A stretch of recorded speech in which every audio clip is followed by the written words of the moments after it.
बिस्मिल्लाहिर्रहमानिर्रहीम। अस्सलाम वालेकुम नाजरीन, मैं हूं आपका मेज़बान राजा काशिफ। प्रोग्राम इख्तिलाफ। नाजरीन, भारत की तरफ से जो आज ड्रोन हमले किए गए पाकिस्तान पर, DGISPR नायब वज़ीर आज़म इसहाक़ डार ने इस वाले से एक प्रेस ब्रीफिंग जो दी है उसमें बताया उन्होंने कि कितने ड्रोन हमले पाकिस्तान पर किए गए। DGISPR ने 29 मुकामात का जिक्र किया है और 25 ड्रोन जो है गिराए जाने का जो है वो बताया गया है कि 25 ड्रोन जो हैं मार गिराए गए हैं। इसराइली साख्ता ये ड्रोन्स थे, हैरप नामी जो ड्रोन्स हैं वो हैं, उनका फ्रांसिक किया जा रहा है, सिक्योरिटी इदारों की तरफ से कहा जा रहा है और उनको जो है देखा जा रहा है कि इन ड्रोन को भेजने का मकसद क्या थे। इन ड्रोन को जो ऑपरेटर हैं वो इसकी फुटेजेस भी इस्तेमाल करते हैं। इनको न सिर्फ हमलों की नौयत के लिए इस्तेमाल किया जाता है इन ड्रोन्स को, बल्कि इन ड्रोन्स के ज़रिए जो है मालूमात भी इकट्ठी की जाती है और इस वक्त जंगी माहौल में भारत ये इकदाम कर रहा है। करंट सिचुएशन क्या है, इस वक्त क्या हालात चल रहे हैं, जंग की क्या सूरत हाल है, दोनों ममालिक के दरमियान कशीदगी की क्या सूरत हाल है, सफारती सतह पर क्या इकदाम किए जा रहे हैं, इन तमाम बातों का अहाता करेंगे हम अपने आज के इस प्रोग्राम में। जो हमारा मेहमानों का पैनल है उसमें सबसे पहले हमारे साथ हमारे ब्यूरो चीफ इस्लामाबाद और सीनियर तजियाकार जनाब यासर शहजाद साहब हमारे साथ होंगे। इसके अलावा हमारे सीनियर पार्लिमानी रिपोर्टर हैं, फाइनेंस सेक्रेटरी हैं पार्लिमानी रिपोर्टर एसोसिएशन के जनाब असगर चौधरी साहब, वो मौजूद होंगे और हमारे सीनियर सहाफ़ी दोस्त हैं हमारे ज़मीर अली ढित्तू साहब, वो हमारे साथ मौजूद होंगे। यासर साहब, क्या सिचुएशन है, क्या इस वक्त जो है हालात चल रहे हैं आपको नज़र आ रहे हैं? बिस्मिल्लाहिर्रहमानिर्रहीम। पहले तो काशिफ बहुत शुक्रिया। मैं आपको बताऊं कि इंडिया जो है इस टाइम बड़ा मुश्किल वक्त में फंस गया। वो पुरानी कहावत थी कि जब अपने किसी के लिए गड़ा खोदो वो अपने लिए हो जाता है, तो इन्होंने हमारे लिए जो गड़ा खोदा है उसमें ये खुद गिर गए हैं।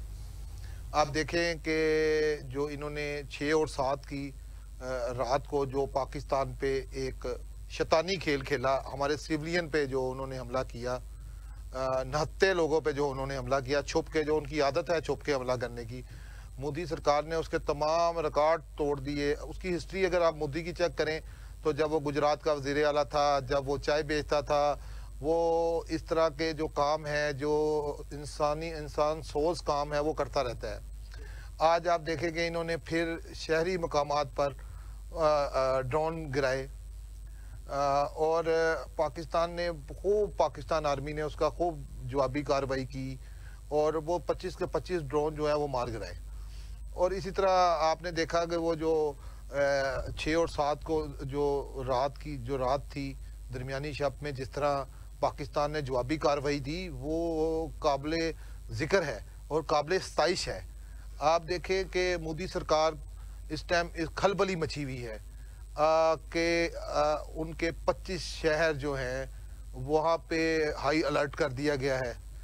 18 उनके जो एयरपोर्ट्स हैं उन पे हाई अलर्ट्स कर दिया गया, बल्कि उनकी फ़्लाइट्स मुअत्तल कर दी गई हैं। तो अब दमादम मस्त कलंदर वाला काम शुरू होने वाला है। पहले तो क्योंकि हम एक पुरअमन मुल्क हैं, हमने हमेशा कोशिश की है कि ये खाली जंग इंडिया और पाकिस्तान की नहीं, इसके जो नताइज है बड़े दूर अखस होंगे, पूरी दुनिया में ये जो जंग है ये फैलेगी। क्योंकि पाकिस्तान बहुत एटमी मुल्क है, मुसलमान एटमी मुल्क है। जितने जो मुसलमान कंट्रीज़ हैं हमेशा कहीं पे भी कोई मुश्किल वक्त आता है पाकिस्तान उनके साथ खड़ा होता है। और क्योंकि हम कलमा गो हैं, ला इलाहा इल्लल्लाह पढ़ के हम निकल पड़ते हैं, हमें अपनी मौत की परवाह नहीं, क्योंकि मौत पे हम शहादत समझते हैं, बच के तो हम गाजी, और उसको हम लोग ये समझते हैं कि अगर बच गए तो हम गाजी हैं और मर गए तो शहीद होंगे, क्योंकि हम अपनी असल ज़िंदगी वो जानते हैं जो मौत के बाद आएगी। ये हिंदू कौम है, ये पेशाब पीने वाली कौम है, खबीस। मोदी जो सरकार है इनका हमेशा ये अपने इलेक्शन, एक बाहर के इलेक्शन जीतने के लिए उन्होंने एक इंसानी सोच वकूआ करवा दिया। पुलवामा का एक बहाना बना के खुद वहाँ पे प्लांटेड, पहले वो काम किया, फिर ये काम कर दिया। लेकिन आपको पता है योम तकबीर के नाम पे हमारा जो मिशन है वो जारी कर दिया गया है और आगाज़ जंग समझ लें कि जंग का तबल पाकिस्तान ने बजा दिया है। पहले तो हम जंग कर ही नहीं रहे ना 2 दिन से, हम तो डिफेंड की पोजीशन में खड़े हुए हैं। हमने तो जंग का सोचा भी नहीं। हम तो अभी भी ये चाहते थे कि अगर ये लोग इस चीज़ की माफ़ी मांग लें और अपने आप को पीछे कर लें तो जो हमारा जो खिता है वो अमन का गवारा रहे। लेकिन हमारी इस सोच को इन्होंने हमारी कमज़ोरी समझना शुरू कर दी। ऐसा नहीं है। मैं आपको ये बात यकीन से बता रहा हूँ कि जिस तरह हमारे चीफ ऑफ आर्मी स्टाफ हमारे सुपा सलार और वजीर आजम साहब ने तमाम तर उनको फ्री हैंड दे दिया कि भाई आप जो फैसला करोगे, कौम आपके साथ है, पार्लियामेंट आपके साथ है, तो अब सिर्फ वक्त का और जगह का तयन करना रह गया है। और जब वक्त और तयन शुरू होगा तो आप देखेंगे कि मोदी का जो डांस है वो पूरी दुनिया देखेगी। और बहुत जल्द हम इंशाल्लाह ताला, मैं तो, मेरी ख्वाहिश है कि मैं तो आपको पहले भी उस दिन भी बताया था कि इंशाल्लाह दिल्ली में बैठ के चाय पियेंगे। चाय पीने की बहुत ख्वाहिश है हमें, यहाँ पे उनको चाय पिलाएंगे और ख़ुद जाकर दिल्ली में चाय पियेंगे। मोदी गलत फैसला ले चुका है, मोदी के इरादे गलत हैं, वो नापाक इरादों के साथ आगे सोच रहा है। वो पलीत आदमी है और पलीत आदमी जो होता है वो कभी भी अच्छी बात नहीं सोच सकता। आप देखें हमारे पास सब कुछ मौजूद है, हम एटमी ताकत है, हमारे पास वो मिसाइल मौजूद हैं। और उसकी मिसाल ये है कि उनका राइफल त्यारा गिरा दिया फ्रांस जिसने वो बनाया, वो बेचारे 2 दिन हो गए वो नहीं सो रहे कि हमारा त्यारा तो आज तक कभी कोई गिरा नहीं सका। 4.5 जनरेशन का वो त्यारा है, उसको मार गिराया इन्होंने। तो ये वो कौम है जो किसी से डरती नहीं है। सही, मैं आता हूँ यासिर साहब को लेके हम आगे चलेंगे और इंशाल्लाह सरप्राइज के लिए पाकिस्तान कौम भी तैयार रहे और इंडिया भी तैयार रहे। ठीक है, मैं आता हूँ दोबारा, आपका पॉइंट ऑफ व्यू आ गया। असगर साहब क्या समझते हैं, जो भारत ने एक तो बुज़दिलाना हरकत की, उसने रात के अंधेरे में जो है वो हमला किया, उसके बाद ये जो आज उसने ड्रोन अटैक्स किए पाकिस्तान के मासूम शहरियों पर, शहरी इलाकों में, एक दफ़ा फिर उन्होंने अपनी रवायत बरकरार रखते हुए, जो उनकी गंदी रवायत है उसको बरकरार रखा, उन्होंने शहरी इलाकों पर हमला किया। किस नज़र से देखते हैं आप उनकी इस हरकत को? बहुत शुक्रिया राय साहब। राय साहब देखें, पाकिस्तान तो फिर भारत का दुश्मन है और हम उन्हें हमेशा अपना दुश्मन समझते हैं। हमने बचपन से सुन भी रहे हैं और हमने पढ़ा भी यही है कि हमारा अगर दुश्मन है इस पूरी दुनिया में तो एक भारत है और दूसरा इजराइल है। पाकिस्तान को तो छोड़ें, पूरी सिख कम्युनिटी चीख रही है कि रात को उन्होंने अमृतसर को नहीं छोड़ा और वहाँ पर ख़ुद अटैक किए। आज पूरे ट्विटर के ऊपर आप देख लें और पूरी दुनिया में जहाँ जहाँ सिख कम्युनिटी है वो इस पर चीख रही है, चिल्ला रही है और इसको मोदी का एक बहुत बड़ा ड्रामा करार दे रही है, ताकि ये जो सिख जो आज बिल्कुल साइड पर हुए हैं वो कहते हैं भाई हमने नहीं लड़ना है, पाकिस्तान के ख़िलाफ़ हमने नहीं लड़ना। और आपको पता है कि जो तराना भी वहाँ पर जो गीत बड़ा वायरल हुआ है जिसके ऊपर फिर मोदी सरकार को पाबंदी लगानी पड़ी, तो अगर वो अपने शहरियों के साथ ये कर सकता है तो मैं हमेशा ये कहता हूँ ना कि वो एक नजस शख्स है और उसकी नौसत ना सिर्फ जो इंडिया के लिए ख़तरनाक है बल्कि पूरे खित्ते के लिए बहुत ख़तरनाक है। 6 और 7 की वो तारीख रात आपको क्या पूरी कौम को बड़े अच्छे तरीके से याद है सॉरी, रात की तारीकी में पुज़दिलों की तरह उसने हमला किया और फिर हमारी अफवाज ने जिस जुआ मर्दी से जवाब दिया, इंडिया में एक सफ़े मातम बिछ गया कि भाई हमारे वो राफेल जिनकी आपको पता है कि वो हरी मिर्ची और लीमू के साथ उसकी आरती उतारी जा रही थी और उसके नारियल टायरों के नीचे उसके नारियल फोड़े जा रहे थे, लेकिन वो जो नारियल तो वहाँ पर वो फोड़ रहे थे मगर फ़ज़ाओं में पाकिस्तानी शाहीनों ने उस राफेल को भी फोड़ दिया। 5 हथियारे उनके तबाह किए, ब्रिगेड हेडक्वार्टर्स में इन्फेंट्री, मुख्तलिफ पोस्टें, और फिर वो भी मंजर बड़ा काबिल दीद था और हमारे लिए तो बड़ा बायस इत्मीनान था कि सुबह सुबह फिर इंडियन फौजी अपनी पोस्टों से निकले, वो सफ़ेद झंडा लेके उन्होंने सफ़ेद झंडा लहराया और जंग में सफ़ेद झंडा जो है वो शिकस्त की अलामत समझा जाता है। और फिर एक नहीं बल्कि मुतअद्दिद पोस्टों पर 5 से 7 पोस्टों पर सफ़ेद झंडे ले रहे हैं। और फिर जो अपने फौजियों की लाशें थी, पंजाबी में अगर इसे कहते माफ़ी दे दो, माफ़ी दे दो, सानून बख्श दो, तो मतलब ये उनकी हालत थी। और आज फिर एक और चीज़ आप ये देखें, हमने बड़ा बारीक बीनी से इसे मॉनिटर किया। आज जब उनके ड्रोन आए, और फिर ड्रोन टेक्नोलॉजी के बारे में थोड़ा सा ये बता दें कि मतलब ये 35 से 40 हज़ार फीट की बुलंदी के ऊपर होता है। अच्छा, बास लोग तो ये सवाल उठा रहे थे ना कि नहीं इन ड्रोन को निशाना क्यों नहीं बनाया गया। और भाई अल्लाह के बंदो, ये एक मामूली ड्रोन है, इसे हमने निशाना बना के अपने जो मिसाइल हमने इसके ऊपर ज़ाया करने, हमने तो उनके अज़ाइम को खाक में मिलाना है। और फिर जैसे ही वो उस रेंज में आए हमने उनको मार गिराया और 25 के 25 वो ड्रोन ज़मीन बोस हुए। और फिर एक और बड़ी दिलचस्प चीज़ है राय साहब, ज़रा आप इसके ऊपर ज़रा गौर करें, पाकिस्तानी कौम के मोराल को देखें। देखिए फ़ौज ने तो जवाब दिया विद इन 9 मिनट, वो जवाब दिया 6 और 7 जो रात थी वो। लेकिन कौम ने आज ये जवाब दिया कि जहाँ पर ड्रोन गिर रहा था हमारे लोग भाग रहे थे उस जानब, और वहाँ पर आप देखें मुख्तलिफ फुटेज हैं, सेल्फियाँ बना रहे हैं। मतलब हमारे लिए शायद कि ये ईद का समा है। और थोड़ी देर पहले मैं मॉनिटर कर रहा था इंटरनेशनल मीडिया को, कुछ सोशल मीडिया अकाउंट्स को, तो इस वक्त जब हम ये प्रोग्राम रिकॉर्ड कर रहे हैं तो भारत के अंदर सफ़े मातम बिछी हुई है।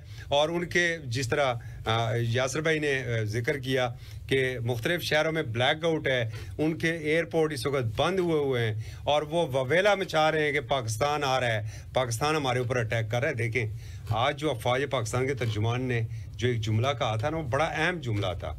हम छुप के वार नहीं करेंगे, फिर हम नहीं बताएंगे कि हमने आपके ऊपर वार किया है, फिर आपको दुनिया बताएगी कि पाकिस्तान ने वार किया है। तो पाकिस्तान इस वक्त बहुत अच्छी पोजीशन में है, पूरी दुनिया को ये गूंज सुनाई देगी, बहुत अच्छी पोजीशन में है। तैयारियां हमारी मुकम्मल हैं अल्हम्दुलिल्लाह सुम्मा अल्हम्दुलिल्लाह। कुछ देखें मुल्की सलामती के मामलात होते हैं, इसलिए उनको हम ज़ेरे बहस नहीं लाते, लेकिन कौम कम अज़ कम ये यकीन रखे कि हाँ सब कुछ हमारे कंट्रोल में है, हमारी नज़र में है। कलमे के नाम पर ये मुल्क बना था।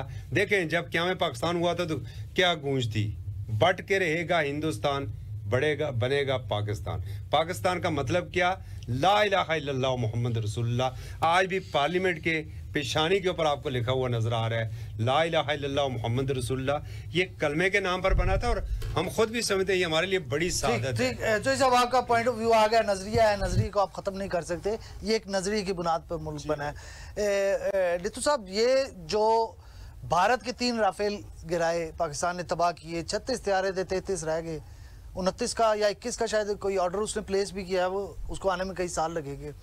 भारत इस दावे को नहीं मानता, फ्रांस ने भी एक का जो है वो वेट किया है, लेकिन आजकल जदीद सिस्टम है, उसकी नंबरिंग से पता लग जाता है, चीज़ें छुपती नहीं है, वैसे भी गूगल इमेजेस से चीज़ें क्लियर हो जाती हैं।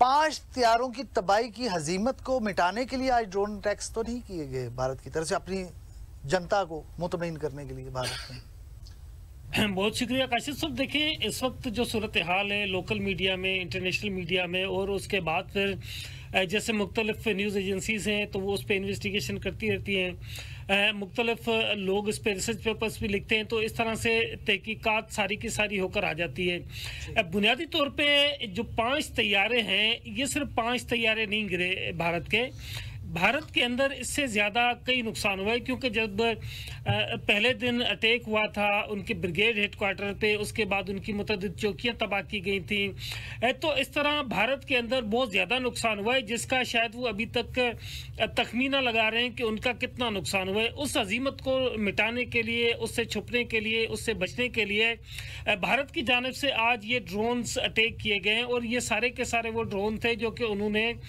इसराइल से ख़रीदे। तो इससे एक चीज़ तो समझ आ गई कि पाकिस्तान की जो लड़ाई है वो सिर्फ भारत के साथ नहीं है बल्कि इसराइल के साथ भी है, जो कि अपने आप को दुनिया का सुपर पावर समझता है, और भारत जो अपने आप को एक बहुत बड़ी मैयत समझता है, एक बहुत बड़ा मुल्क समझता है, तो उसको बिल्कुल पूरी तरह से पाकिस्तान का नाम लेने के लिए भी इसराइल की मदद की ज़रूरत पड़ती है, वरना वो पाकिस्तान का नाम भी नहीं ले सकते, इतना डरते हैं वो पाकिस्तान से।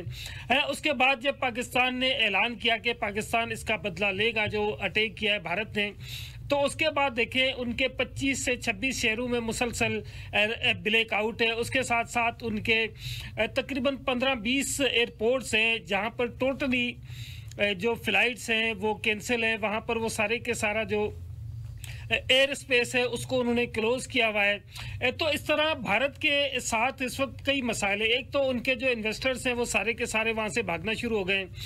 दूसरी भारत के लिए प्रॉब्लम ये है कि उसने अपनी आवाम को जिस तरह से उभारा था पाकिस्तान की नफरत में, लोगों को जैसे दास्तानें सुनाई थी इलेक्शन लड़ने के लिए, तो ये हम एक चीज़ को मुसलसल डिस्कस करते आ रहे हैं कि भारत में मोदी को बताया गया था कि पाकिस्तान के ऊपर अगर आपने अटैक किया तो उसके रिस्पॉन्ड में आपकी जो रही सही इज्जत है ये भी चली जाएगी। क्योंकि मोदी ने ये जो सारा कुछ किया है ये उसने किया है सिर्फ अपनी फेस सेविंग के लिए। जो उन्होंने पहले पहलगाम वाक़े के बाद जो अपनी आवाम को और अपने लोगों को गलत चीज़ें बता कर एक हाइप क्रिएट की थी, उसको फेस देने के लिए उसने ये सारी कुछ किया था। लेकिन कुदरत ने मोदी को मज़ीद बताया, जैसे पहले कहता होता था कि अगर राफेल होता तो सूरत हाल कुछ मुख्तलिफ होती, तो अल्लाह ने साबित किया कि राफेल भी उसको दे दिए। और उसके बाद उसके जब 3 राफेल गिरे हैं तो एक तो दुनिया इस पर परेशान है कि दुनिया का जदीद तरीन 5th जनरेशन वॉर का जो एक जदीद तरीन। तो साहब अगर ऐसे अगर हम टेक्नोलॉजी वार कहें, एक तरफ पाकिस्तान चाइना के साथ मिलकर बनाया GF-17 थंडर जो है ब्लॉक 3, और दूसरी तरफ फ्रांस, तो टेक्नोलॉजी के मैदान में तो फिर चाइना आगे निकल गया। देखिए चाइना 100% नहीं 1000% उनसे आगे निकल गया है, और उसके साथ साथ जंग लड़ने के लिए दिल भी चाहिए होता है। सही, मतलब असला किसी को आप दे दो तो उससे कहो ना कि ये कुत्ते को गोली मारो, तो शायद उसके अंदर हिम्मत नहीं होती कि उसको फायर मार सके। प्रॉब्लम सारा ये है कि देखें चाइना ने इससे पहले अमेरिका को शिकस्त दी। जब अमेरिका ने जो AI की चिपें बनाई थी और उसके ऊपर उसने कहा था कि वो चाइना को नहीं बेचेगा, क्योंकि चाइना हमारा दोस्त है और चाइना आज भी हमारे साथ खड़ा हुआ है। चाइना, तुर्की और दीगर कई इस्लामी ममालिक भी हमारे साथ खड़े हुए हैं, लेकिन चाइना क्योंकि फ्रंट फुट पे हमारे साथ है, लिहाजा हमें उसकी उतनी इज्जत अजीज़ है और हम उसकी उतनी कदर करते हैं। तो उसने AI टेक्नोलॉजी के हवाले से जब चाइना से कहा कि हम आपको ये टेक्नोलॉजी नहीं देंगे, नतीजे में चाइना ने वो सारी AI टेक्नोलॉजी की चिपें बनाकर मुफ्त दे दी, जिसकी वजह से अमेरिका की पूरी जो मार्केट थी वो क्रैश कर गई थी। सेम सूरत हाल हुई है फ्रांस की कि जो JF थंडर बनाने वाली कंपनी है उसके मार्केट शेयर तकरीबन 8 से 9% बढ़ गए, और जो फ्रांस की कंपनी है उसके मार्केट शेयर गिर गए। और इसके लिए कई बार तंबीह की थी फ्रांस ने इंडिया को कि आपने जो राफेल तैयार हैं ये पाकिस्तानी सरहदों के पास नहीं लेकर जाने। दूसरी जाने मैं आपको एक चीज़ और बताता हूँ कि आज जिस टेक्नोलॉजीज़ को भारत की जानिब से इस्तेमाल किया गया है वो सारी की सारी इसराइली टेक्नोलॉजी है, जिसके बारे में दुनिया का ये गुमान है कि शायद इसराइल इस वक्त सुपर पावर है, लेकिन हमारे लिए इसराइल की अहमियत एक टके के बराबर नहीं है। तो मैं आपको बताऊं कि आज या कल आपको ये खबरें आ जाएंगी, क्योंकि नेशनल सिक्योरिटी के मामलात को खुलकर डिस्कस तो नहीं किया जा सकता। इसराइल की ये टेक्नोलॉजी इतनी फ्लॉप होगी कि शायद दोबारा इसराइल इस टेक्नोलॉजी का नाम लेना भी भूल जाएगा। उसकी वजह ये है कि उन्होंने जितने भी हमारे तरफ ये ड्रोन भेजे हैं उन सब का जो हदफ था वो आप देखें, एक किसान में जाकर एक हल जोते हुए एक किसान के ऊपर जाके गिरा, एक किसी गेट पर आकर गिरा है, एक किसी मैदान में गिरा है। तो ये मुख्तलिफ मकामात पे खुद ही गिरे हैं और उनकी जो टेक्नोलॉजी है वो उस हिसाब से हमें टारगेट नहीं कर सकी।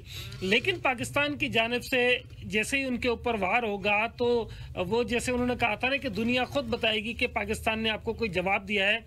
और मैं आपको बताऊं, क्योंकि इसके हवाले से हम काफ़ी टाइम से इसको मॉनिटर कर रहे हैं, तो हमें जो मालूमात मिल रही हैं, भारत को इसके लिए कोई ज़्यादा देर इंतज़ार नहीं करना पड़ेगा। आज या कल इन मेरा ख्याल 24 से 48 घंटों के अंदर अंदर भारत का जो पुराना हिसाब है वो चुकता कर दिया जाएगा। इंशाल्लाह। मैं आता हूँ डिटू साहब, यासिर साहब, मुकम्मल जंग होती नजर आ रही है आपको? जंग होती है, मुकम्मल और नामुकम्मल नहीं काशिफ होती। देखो इस टाइम हम जंग में हैं, इस वक्त हालते जंग में हम है चुके हैं। सिर्फ आपको मैं बार बार ये बात कर रहा हूँ कि ये जो है पुरअमन मुल्क है, कोशिश कर रहे हैं कि जंग आगे बढ़े ना। जंग कोई ऐसी चीज़ नहीं है, और क्या जंग होनी है। 9 मिसाइल फेंक दिए उन्होंने, हम लोगों ने उनका एक जिस त्यारे को उन्होंने अपने सर पे सवार किया हुआ था, जैसे चौधरी साहब ने कहा कि वो पता नहीं क्या क्या उसकी वो पूजा करते रहे और क्या कुछ किया, तल्ले किए। और जैसे डिटू ने बताया कि जी वो उन्होंने कहा पाकिस्तान सरहदों में लेके जाओ। थोड़ी सी बात को मुकम्मल करता जाऊँ, उन्होंने कहा था कि भाई ये जो त्यारा है इसके चलाने के लिए आप बंदे भी हमारे पास भेजिए, हम ट्रेन करेंगे। सही। अब जो ऊपर त्यारे पे बैठा हुआ बंदा है उसको पता ही नहीं है चलाना कैसे है। और 80 जहाज, 80 कोई एक आधा नहीं, 80 जहाज पाकिस्तान में उन्होंने पाकिस्तान के बॉर्डर पे खड़े होकर ये मिसाइल का मुजाहरा किया है। हमारे रडार में काफ़ी ज़्यादा त्यारे थे, इनके जंगी त्यारे हमारे रडार में थे। तो बात यह है कि अब जो अगर हम हकीकत से मुंह ना मोड़े तो हम हालते जंग में आ चुके हुए हैं। और ये पाकिस्तानी सुपा सलार और हमारे जो वज़ीर आज़म वज़रा, इनका अभी एक बड़ापन है कि वो अभी तक इसमें है कि कहीं ये जंग, ये खिता कहीं अमन में रह सके। इंडिया एक भूखा नंगा मुल्क है, 150 करोड़ उसकी आबादी है, 60% लोग उनके फुटपाथों पे सोते हैं, खाने के लिए उनके पास खाना नहीं है। आप देखें, हमने सिर्फ ये नहीं देखना कि ये 26 लाख फौज है, करेगी, ये कैसे होगी, हमने देखना है कि इनके पास लड़ने वाली फौज कितनी है। तो जब आप उसे जमा माइनस करेंगे तो वो लाख भी नहीं है। 7 लाख फौजी हैं आपके कश्मीर में, वो 4 जो उनको वहाँ पे नारेबाजी करते हैं, बाहर निकल के पाकिस्तान के नारे मारते हैं, कलमा पढ़ते हैं, नमाज पढ़ने जाते हैं, उनको आज तक रोक नहीं सके। और जहाँ पे यहाँ पे पाकिस्तानी फौज के अलावा आपकी जो 25 करोड़ अवाम है जो कलमा पढ़ के इनके घरों में घुस गई, तो इनके पल्ले कख भी नहीं रहेगा। और अभी जो मामला चल रहे हैं कि जी जो उनके देखे, अभी उन्होंने कुछ किया नहीं। जैसे वो आप उनके टीवी देखे जहाँ पे मदारी चल रही होती है, तो वो ये बता रहे हैं कि जी हमने हमला कर दिया है। अगर हमला आपने किया है तो आपका कारोबार तबाह क्यों होने लग गया है, आपकी स्टॉक मार्केट क्यों तबाह हो गई है। देखे ना, अब दुनिया देख रही है, हर दुनिया में इंटरनेशनल मीडिया आप देख लें, आप सफारती रवाबत देख लें, आप सबको देखें, इनको थू थू कर रहे हैं। सबसे पहले 2 से 3 बजे के दरमियान अमेरिका के सदर ने इंडिया को इस हमले पे शर्मनाक हमला कहा। यूरोपीय यूनियन ने इसको कहा कि ये एक जो है शर्मनाक बात है कि सिविलियन के ऊपर हमला करना।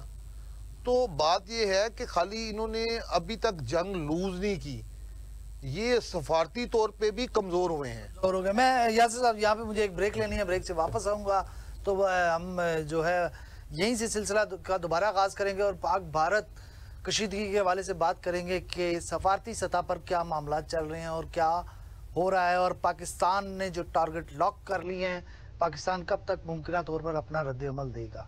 लेकिन एक शॉर्ट ब्रेक के बाद।